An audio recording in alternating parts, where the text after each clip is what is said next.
What's up, guys? It's your boy Short Stack P. I'm back with another video. Yet again, sweet baby M has not returned from his long vacation in Thailand. I'm actually starting to get worried.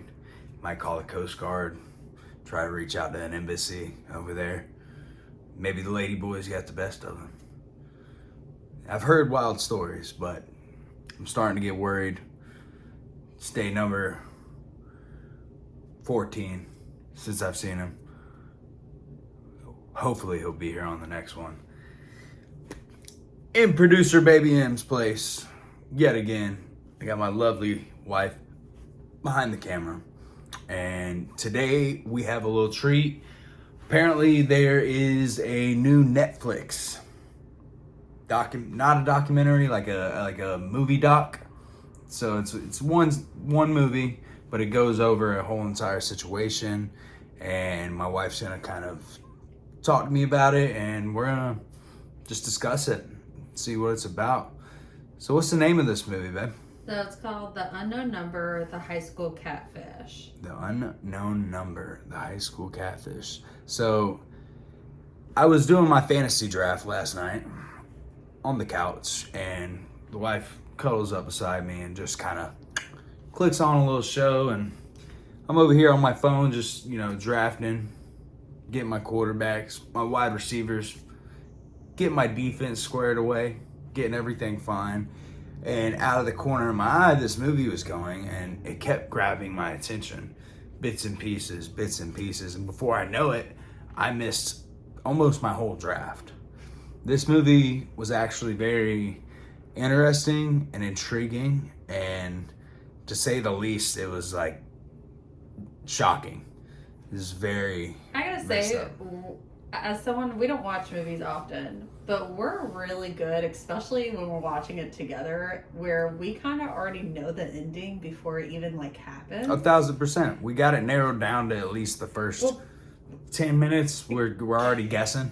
But this one, I feel like the whole time we were like, okay, it's gonna be this person, it's gonna be this person.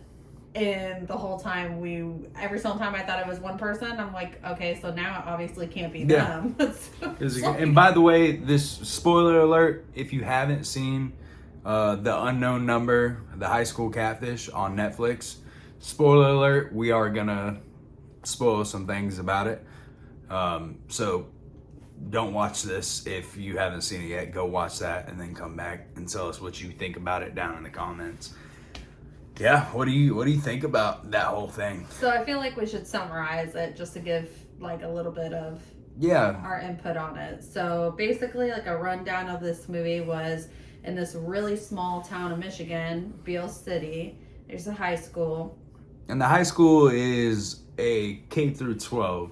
So picture small town, one school, all the kids go to the school. You know everybody from the time you're in kindergarten till you're 18, basically.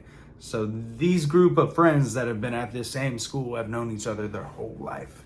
That's kind of the premise of all of this. Yeah. So the main girl in this documentary, her name is Lauren Licari. Lauren Licari. Yeah, and so her boyfriend at the time, mind you, these kids at the time that this is first taking place, they're around, I think it said 13, 14 years old, because this went on for about 2 years until FBI became involved. I think the kids met at that age. Okay, met at that age. They met at that age in their middle school years, but it's all at the same school. No, it didn't start taking place until they were in high school, 16, okay. 15, 16. So Lauren and this guy named Owen McKinney, they met when they were 13 years old, and they dated for 2 years, because they were 15 at the time that it started happening. So you're right. Right. So freshly now, they're freshmen, and they're dating and whatnot, and then all of a sudden, Lauren starts getting these text messages from an unknown number, just random one night. And I mean, they are brutal. Ranges from everything from your boyfriend wants me, wants his wiener around my face, to you need to kill yourself. And that it progresses throughout the whole thing, but it's all started this one night from a random number. Yeah, so, and it wasn't just Lauren getting the numbers. I mean, at first, yes. The group chat. And then it became a group chat between Lauren, Owen, and this unknown number. Now, the thing about this is obviously nowadays you're thinking like, okay, you get a call from an unknown number, you can easily like reverse phone number and find out who it is. You know me, I can do that off of just a switch of a button. It's just easy to do that. But with this person with the unknown number, they were doing it off an app on their phone. So it just generates a new phone number every single time that they text. Yeah. So there's no way to really track it down.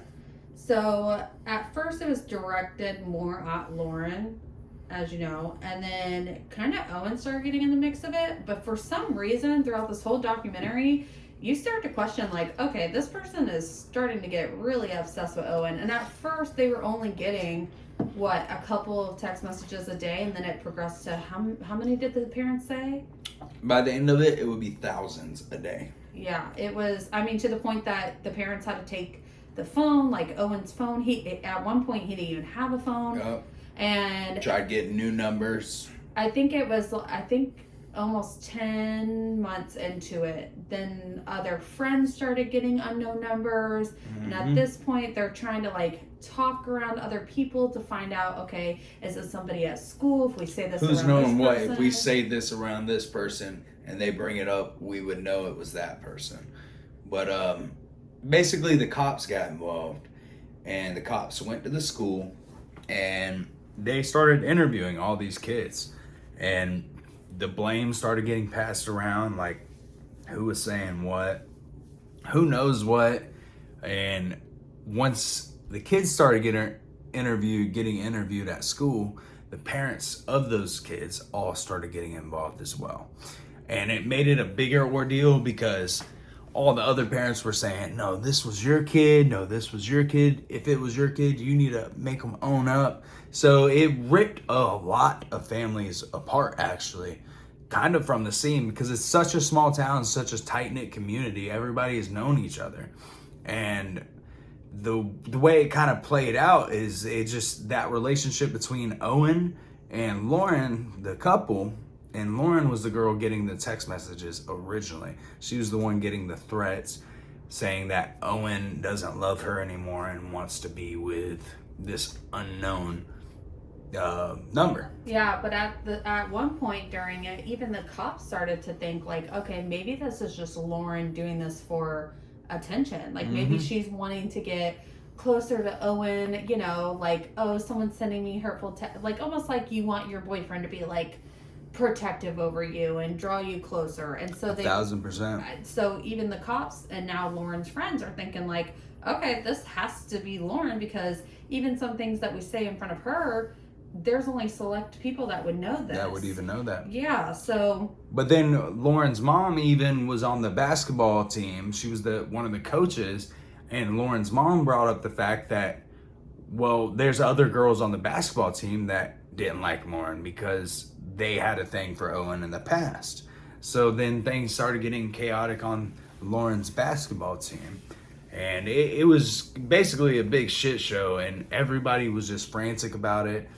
Owen and Lauren ended up splitting up. And Owen, during one summer, he even took a vacation somewhere, started dating a girl. And the girl's parents in another town that Owen was dating, the girl's parents ended up getting text from an unknown number. So they broke that off on a summer vacation type of fling. And it was just, it was outrageous. Like, how could somebody track where he was and get his new girlfriend's parents' numbers? It was very crazy. Poor thing, too. Because at that point, it's like, dang, you can't even date anybody. You're scared to talk to anybody. And this is like your prime years. I mean, high school, I wouldn't say prime years, but like It's high school. It's fun years. These are fun years. These are the years that you're closest with your friends because you see them every day. You're getting to celebrate, senior year's coming up, whatnot. Everybody looks back and they're like, dang, I wish I could go to high school like one last time. 1,000%. It just goes by so quick. So these poor kids, they're in those prime years of being in high school or having to deal with this. And it says in here, I'm looking it up now, this actually went on two full years before they even got to the bottom of it. So with this, I have some of the text messages pulled up so we can give like some reference of what it is. Hi, This is verbatim some of the actual text from the unknown number that was texting. And guys, this ranges everywhere. And one thing I will say in here, so Lauren goes by a nickname Lo, L-O. L-O. And in several of these text messages, her nickname was used. So that already indicates, okay, it's either a friend, a teacher, a parent, somebody that knows her on a personal level. Not just a girl who's like, wants your boyfriend, And, animosity or spiteful towards her. They know her well. One of them, it says, hi, Lauren. Owen is breaking up with you. We're both down to fuck. For months, she got messages like this. He will be with me while your lonely, ugly ass is alone. And they used the nickname Lo. She ended up saying that she ended up receiving almost 30 to 50 messages a day. And that's at the beginning. One of the text messages, he wants sex, BJ's and making out. He don't want your sorry ass. This is the one that got me. Sex, BJ's. No, this next one. His dick and fingers in my pussy and mouth. His dick and fingers in my pussy and mouth. Kill yourself now. You'd be better off if you were dead. Bang, bang. Suicide. Like, there were so many. And I mean, when I say these range, they range like far in between to hostile to nasty to sexual to just downright scary and threatening. But once the school got involved and obviously the cops got involved, and I mean at this point it's almost every other day parents are coming in and they're almost pissed at the school because they're wanting to implement a phone something with the phones. Checking the phones, seeing what the kids are doing. But I mean, that violates a lot of rights. So, we're going to fast forward a little bit through it. Everybody's frustrated with the school. The officer that is doing the investigation has limited resources. He feels like he's tapped everything out.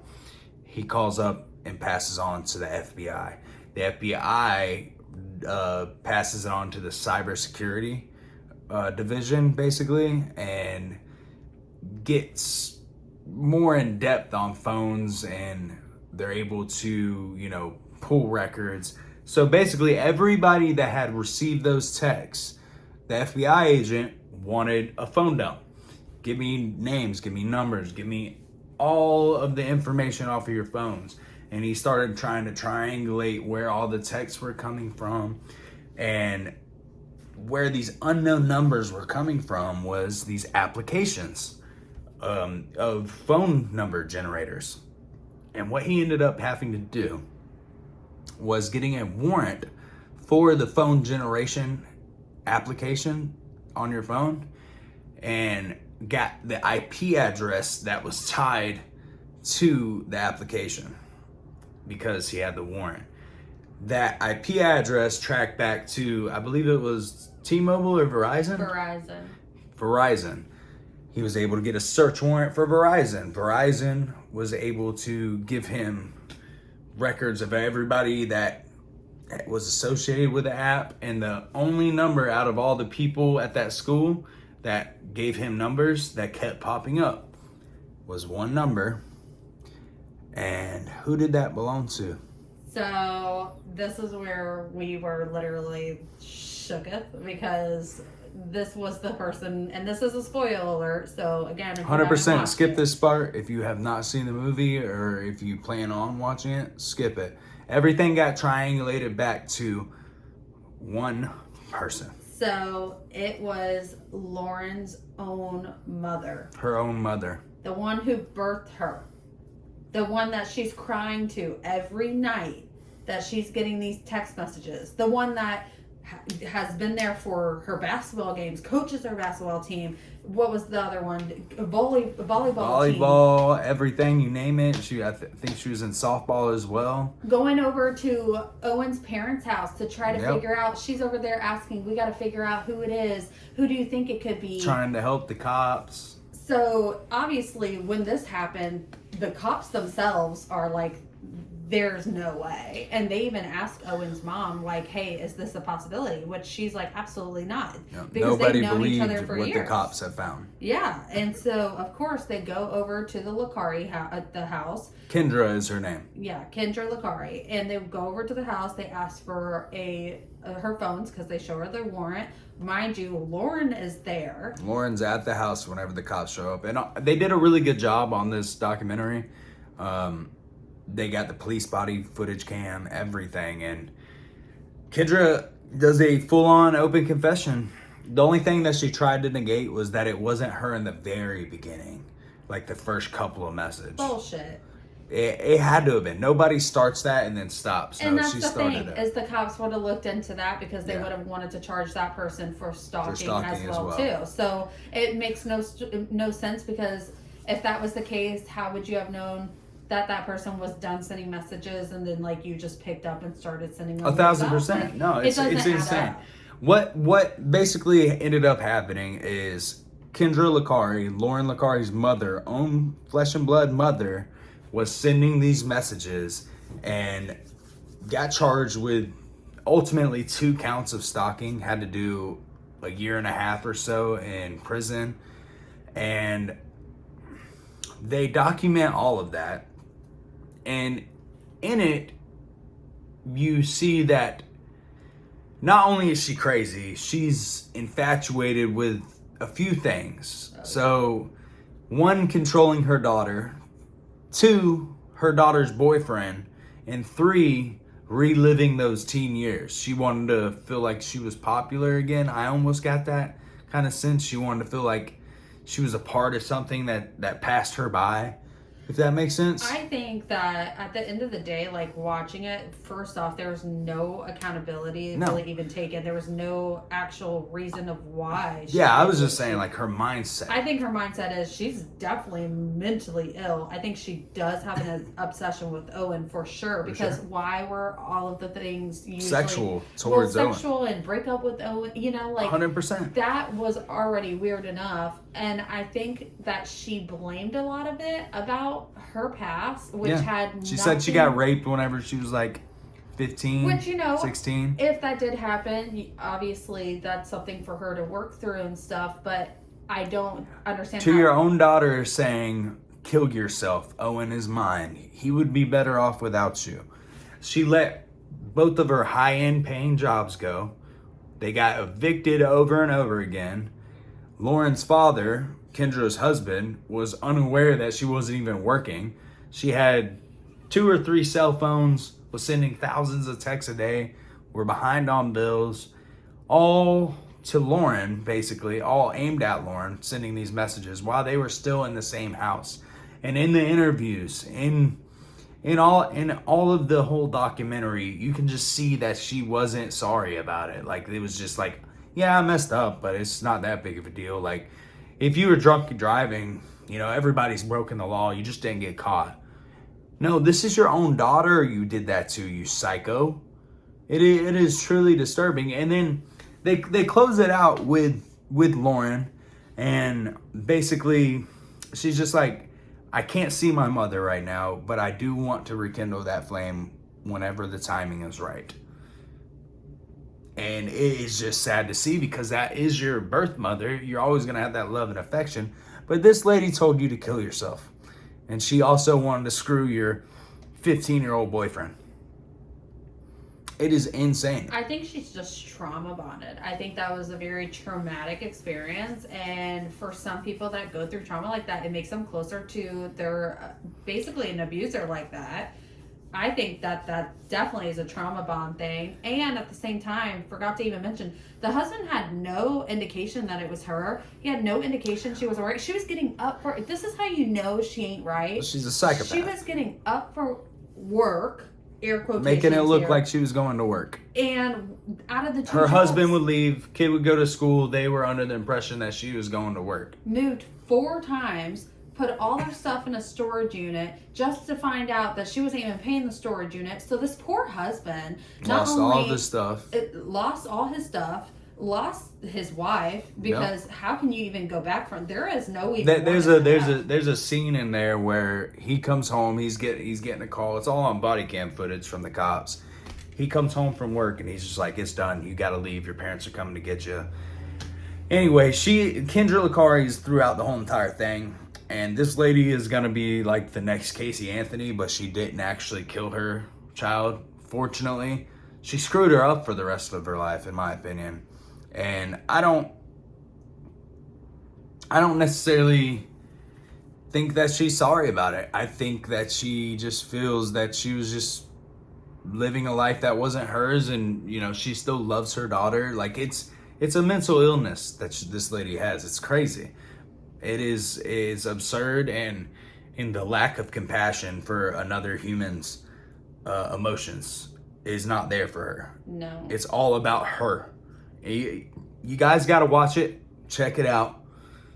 Is there anything else you want to add to this? At the end, at the ending of this, obviously they're interviewing her, and multiple times, it's almost like it's like you're waving a hand over somebody's face, and there's like, okay, you're going from nobody crying to it's all laughing fake. to thinking it's a joke. And then at one point the interview even asked, like, were you ever scared that she was going to harm herself? And she's like, no. I know her better than anybody. I knew she wouldn't harm herself, but yet you were telling her to kill herself. Yeah, it was one of those stories that I was shocked I didn't even see that coming, because at the end of the day, like, you just would never expect that.